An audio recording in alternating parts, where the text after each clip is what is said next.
अस्सलाम वरहमतुल्लाहि वबरकातुहू।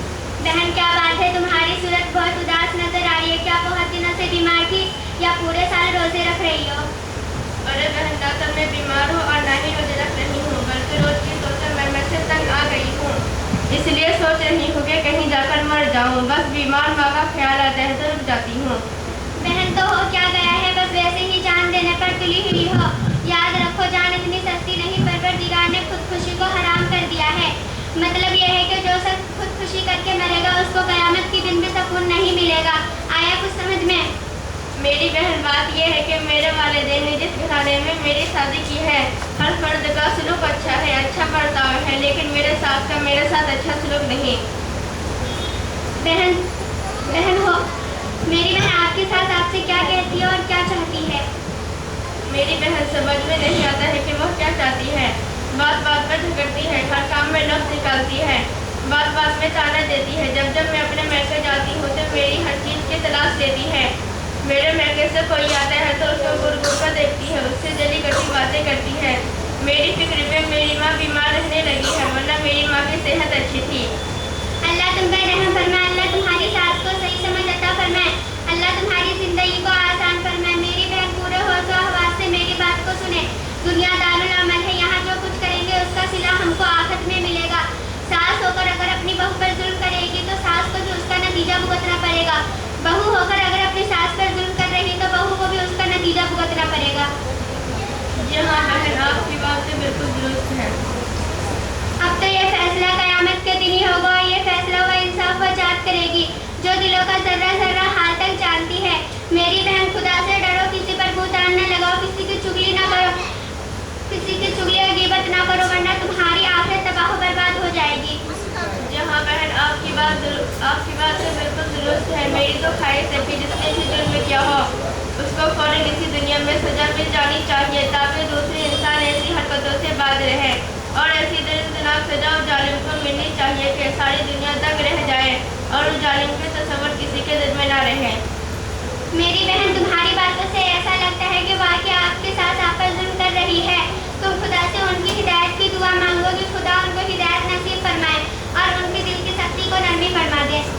मेरी बहन, आमीन अल्लाहुम्मा आमीन। और हर सास को सोचनी चाहिए कि जिस तरह मेरा सलूक, मेरा रवैया मेरी बहू के साथ है, अगर यही सलूक मेरी बेटी के साथ हो तो या होता है तो कितनी तकलीफ की बात होगी। जी हाँ बहन, बहुत ही तकलीफ होगी। वाकई आपकी बात 100% सही है। मेरी माँ और बहनों, मेरी बात को ध्यान और तवज्जो से सुने। सास अपनी बहू को हकीकी बेटी की तरह समझे और बहू अपनी सास को हकीकी माँ की तरह समझे। याद रखो, जिस दिन सास बहू के जहन में ये बात बैठ जाएगी, इंशाअल्लाह उस दिन तमाम झगड़े खत्म हो जाएंगे और हमारा घर दुनिया में जन्नत का नमूना नजर आएगा, अमन और राहत का गहवारा बन जाएगा। सास बहू के चेहरे हशाश बशाश नजर आएंगे और हमारे नस्ल पर बेहतरीन आसारत मुरतब होंगे, वरना दोज़ख का नमूना तो हमारे सामने में ही है। बेशक बहन, सास बहू के झगड़ों ने घरों के सुकून को तबाह कर डाला है। इससे दो खानदान की जिंदगियों पर असर पड़ता है। मेरी बहन, झगड़ा यहाँ तक बढ़ता है कि नौबत कोर्ट कचहरी। मोहतरम सदर महमूद पराचा साहब किबला, शाहिद साहब, उलमाए कराम, सब्ज़ सासवी साहब, ज़ुबैर शरीफ उमरी साहब, नौशाद साहब, बेना साहिबा, तमाम खातिनों का अस्सलाम वालेकुम। गुलसितां को लहू की ज़रूरत पड़ी, सबसे पहले ही गर्दन हमारी कटी। गुलसितां को लहू की ज़रूरत पड़ी, सबसे पहले ही गर्दन हमारी कटी। फिर भी कहते हैं मुझसे ये अहले चमन, ये चमन है हमारा तुम्हारा नहीं। सामीन इकराम, मेरी तकरीर का असल मौजू वही है जो शम्स तबरेज़ कासमी साहब ने अभी आप हज़रात की खिदमत में पेश किया। अगस्त का महीना है, 15 अगस्त को मुल्क आज़ाद हुआ, 1947 15 अगस्त को। उससे पहले हमारे अकाबिर, हमारे असलाफ, हमारे बुजुर्ग, हम सब ने बिला लिहाज तफरीक़ मजहब व मिल्लत ایک ایسے آزاد ہندوستان کا خواب دیکھا تھا کہ جس میں ہندو، مسلمان، سکھ، عیسائی، پارسی، جین، برہمن سب ایک ساتھ برابری کے حقوق و اختیارات کے ساتھ اس ملک میں باعزت زندگی گزاریں گے، اور اس مقصد کے خاطر جدوجہد آزادی کا آغاز ہوا۔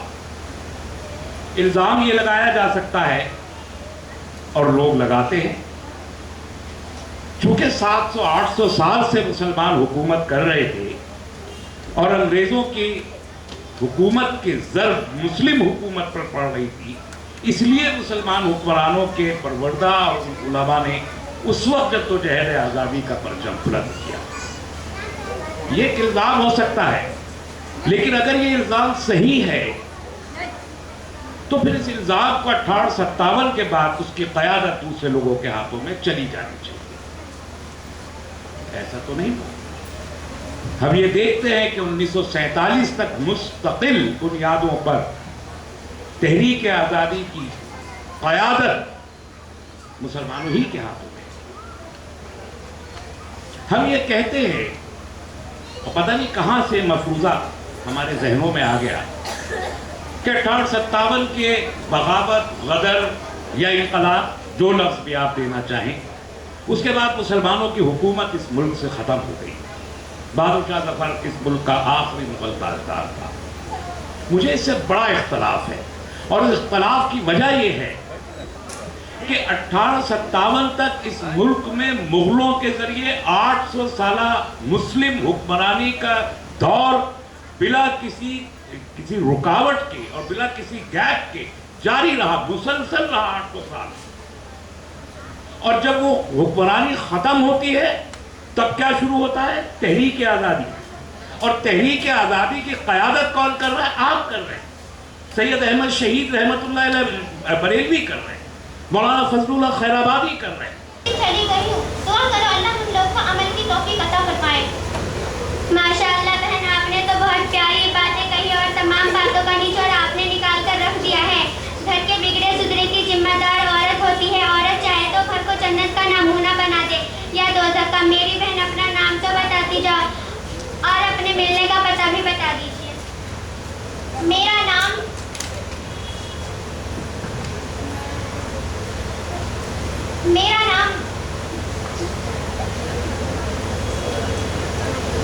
سگفتہ ہے۔ میرے ابو کا نام کلیم اللہ ہے اور میں نبی کریم کی رہنے والی ہوں۔ میں آپ دونوں بہنوں کی بہت بہت شکر گزار ہوں کہ آپ دونوں نے قیمتی وقت دیا اور اچھے سیدھے سچے اور صاف ستھری باتیں بتائیں۔ انشاءاللہ میں آپ دونوں سے وعدہ کرتی ہوں کہ آج کے بعد میں اپنے ساتھ سے نہیں لڑوں گی اور ان کی آخری دم تک خدمت کروں گی۔ اچھا بہن، تب میں چلتی ہوں۔ السلام علیکم۔